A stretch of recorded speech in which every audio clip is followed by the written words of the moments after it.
ओम नमः शिवाय। ज्योतिष की पाठशाला में आपका स्वागत है। हमने अब तक ज्योतिष की पाठशाला में भावों के बारे में, ग्रहों के बारे में और राशियों के बारे में बहुत कुछ जाना है।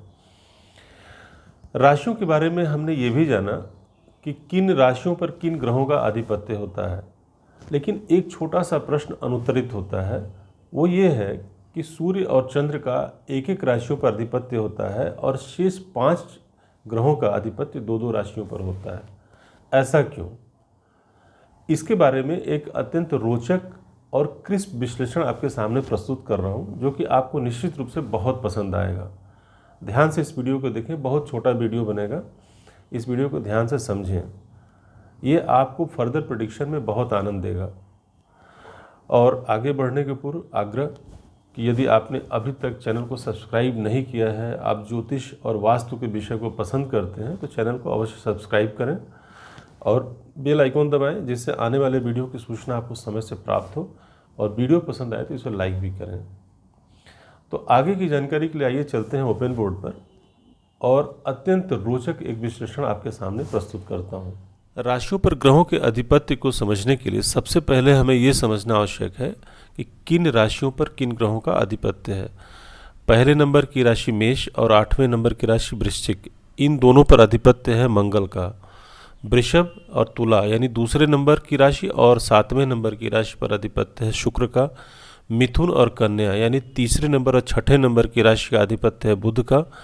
कर्क राशि यानी 4 नंबर की राशि और 5 नंबर की राशि सिंह, इन पर आधिपत्य है चंद्र और सूर्य का। 9वें नंबर और 12वें नंबर की राशि यानी धनु और मीन, इन पर आधिपत्य है गुरु का। 10वें नंबर और 11वें नंबर की राशि का आधिपत्य है शनि का।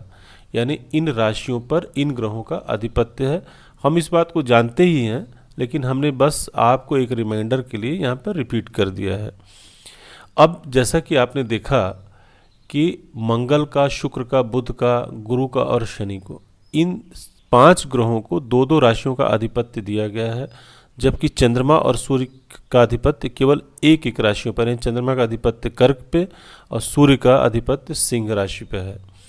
तो ऐसा क्यों है, या ये व्यवस्था हमारे पूर्वजों ने क्यों दी, हम इस बात को इस वीडियो में समझेंगे।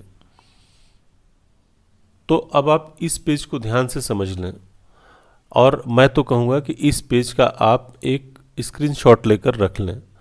यह आपके फलित के लिए बहुत अच्छा काम करेगा। जब आपको इन चीज़ों की यानी बेसिक बातों की जानकारी होगी तो आपको फलित में बहुत मदद मिलेगी। सबसे पहले हम ये समझ लें कि क्या ग्रहों को कौन सी पदवी मिली है। देखिए, चंद्रमा और सूर्य को कुछ विद्वान चंद्रमा को भी राजा ही मानते हैं, लेकिन चंद्रमा स्त्री कारक ग्रह है, इसलिए बहुमत में विद्वान इन्हें रानी की उपाधि देते हैं और सूर्य को राजा मानते हैं। अब इन राजा और रानी को प्रत्येक ग्रह के एक एक राशियों का आधिपत्य दिया गया। अब वो कारण क्या था?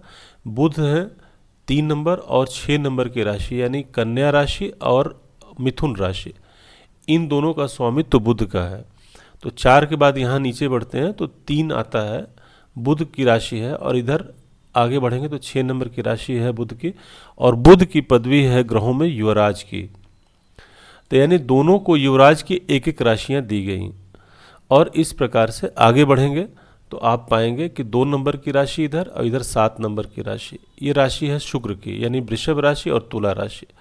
इन दोनों राशियों का स्वामित्व है शुक्र का, और शुक्र की पदवी है मंत्री की। और मंत्री कौन से मंत्री? जो कूटनीति जानते हैं, ऐसे मंत्री की उपाधि शुक्र की है। और इनको जो राशियां दी गई हैं ये 2 नंबर और 7 नंबर हैं, वृषभ राशि और तुला राशि। और अब आते हैं 1 नंबर की राशि यानी मेष राशि और 8 नंबर की राशि यानी वृश्चिक राशि। इन दोनों राशियों का आधिपत्य है मंगल का, जो कि ग्रहों के सेनापति कहे गए हैं। तो सेनापति की भी एक एक राशियां दोनों ग्रहों को प्रदान की गई हैं, राजा को और रानी को। और गुरु जो है धार्मिक मंत्री हैं।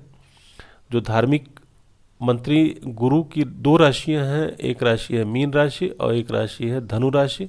इन दोनों राशियों का स्वामित्व बराबर बराबर बांटा गया राजा और रानी के बीच, यानी चंद्रमा और सूर्य के बीच गुरु की दोनों राशियां। और अंत में भृत्य यानी नौकर, नौकर के लिए जो हम देखते हैं वो देखते हैं हम शनि को। शनि की 2 राशियां हैं, इधर कुंभ राशि और इधर मकर राशि। इन 2 राशियों को भी दोनों में बराबर बराबर बांटा गया।